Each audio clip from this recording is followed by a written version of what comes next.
Mark chapter 5. They came to the other side of the sea, to the country of the Gerasenes.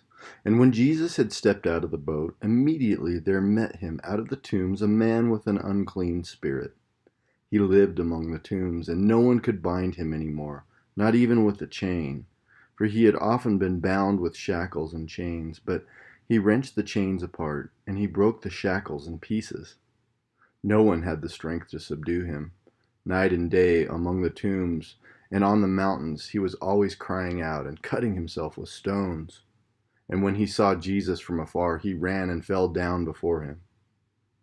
And crying out with a loud voice, he said, "What have you to do with me, Jesus, Son of the Most High God? I adjure you by God, do not torment me." For he was saying to him, "Come out of the man, you unclean spirit." And Jesus asked him, "What is your name?" He replied, "My name is Legion, for we are many." And he begged him earnestly not to send them out of the country. Now a great herd of pigs was feeding there on the hillside, and they begged him, saying, "Send us to the pigs, let us enter them." So he gave them permission, and the unclean spirits came out and entered the pigs, and the herd, numbering about 2,000, rushed down the steep bank into the sea and drowned in the sea. The herdsmen fled and told it in the city and in the country, and people came to see what it was that had happened.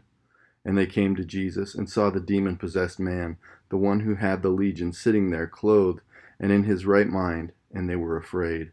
And those who had seen it described to them what had happened to the demon-possessed man and to the pigs. And they began to beg Jesus to depart from their region. As he was getting into the boat, the man who had been possessed with demons begged him that he might be with him. And he did not permit him, but said to him, "Go home to your friends and tell them how much the Lord has done for you, and how he has had mercy on you." And he went away and began to proclaim in the Decapolis how much Jesus had done for him, and everyone marveled. And when Jesus had crossed again in the boat to the other side, a great crowd gathered about him, and he was beside the sea. Then came one of the rulers of the synagogue, Jairus by name, and seeing him, he fell at his feet, and implored him earnestly, saying, "My little daughter is at the point of death. Come and lay your hands on her, so that she may be made well and live." And he went with him.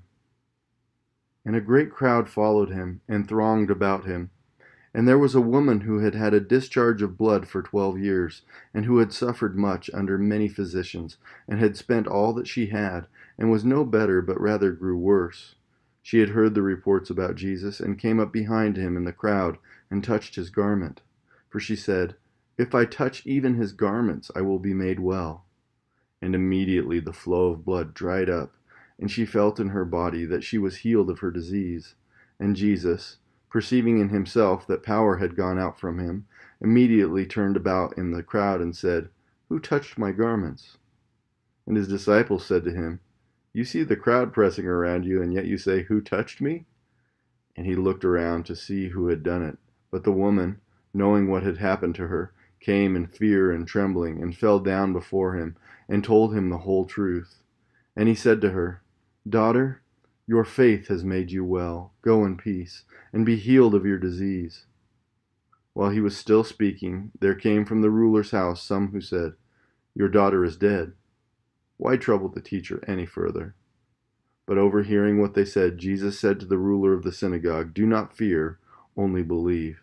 And he allowed no one to follow him except Peter and James and John, the brother of James.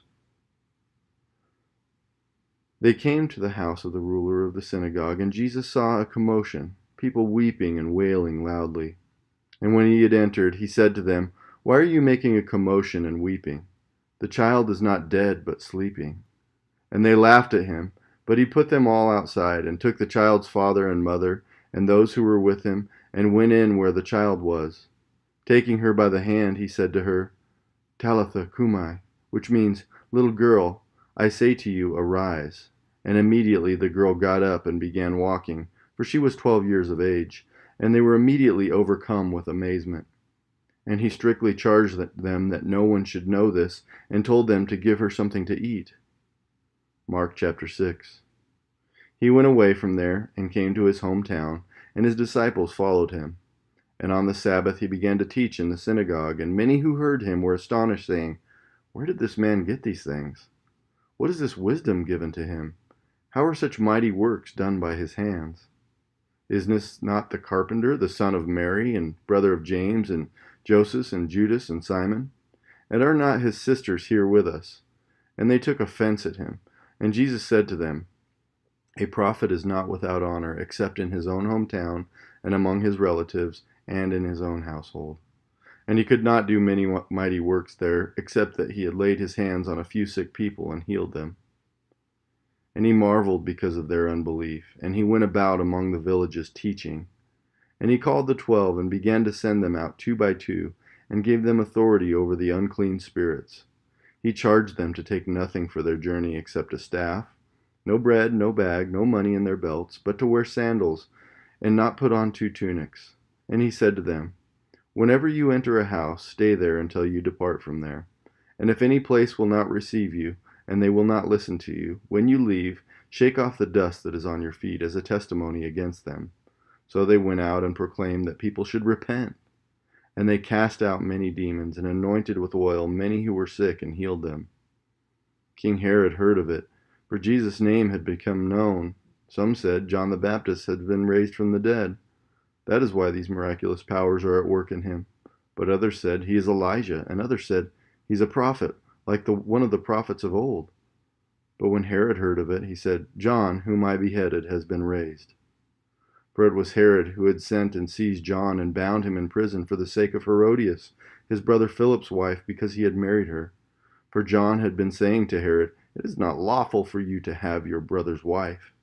And Herodias had a grudge against him and wanted to put him to death, but she could not, for Herod feared John, knowing that he was a righteous and holy man, and he kept him safe. When he heard him, he was greatly perplexed, and yet heard him gladly. But an opportunity came when Herod, on his birthday, gave a banquet for his nobles and military commanders and the leading men of Galilee. For when Herodias' daughter came in and danced, she pleased Herod and his guests. And the king said to the girl, "Ask me for whatever you wish, and I will give it to you." And he vowed to her, "Whatever you ask me, I will give you, up to half of my kingdom." And she went out and said to her mother, "For what should I ask?" And she said, "The head of John the Baptist." And she came in immediately with haste to the king and asked, saying, "I want you to give me at once the head of John the Baptist on a platter." And the king was exceedingly sorry, but because of his oaths and his guests, he did not want to break his word to her. And immediately the king sent an executioner with orders to bring John's head. He went and beheaded him in the prison, and brought his head on a platter and gave it to the girl, and the girl gave it to her mother. When his disciples heard of it, they came and took his body and laid it in a tomb. The apostles returned to Jesus and told him all that he had done and taught. And he said to them, "Come away by yourselves to a desolate place and rest a while." For many were coming and going, and they had no leisure even to eat. And they went away in a boat to a desolate place by themselves. Now many saw them going and recognized them, and they ran there on foot from all the towns and got there ahead of them. When he went ashore, he saw a great crowd, and he had compassion on them, because they were like sheep without a shepherd. And he began to teach them many things.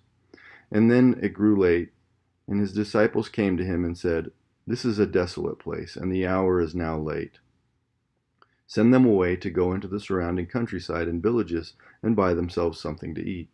But he answered them, "You give them something to eat." And they said to him, "Shall we go and buy 200 denarii worth of bread and give it to them to eat?" And he said to them, "How many loaves do you have? Go and see." And when they had found out, they said, 5, and 2 fish. Then he commanded them all to sit down in groups on the green grass. So they sat down in groups by hundreds and by 50s. And taking the 5 loaves and the 2 fish, he looked up to heaven and said a blessing, and broke the loaves, and gave them to the disciples to set before the people. And he divided the 2 fish among them, and they all ate and were satisfied. And they took up 12 baskets full of broken pieces and of fish. And those who ate the loaves were 5,000 men.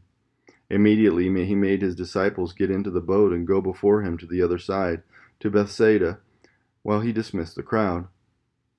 And after he had taken leave of them, he went up on the mountain to pray. And when evening came, the boat was out on the sea, and he was alone on the land.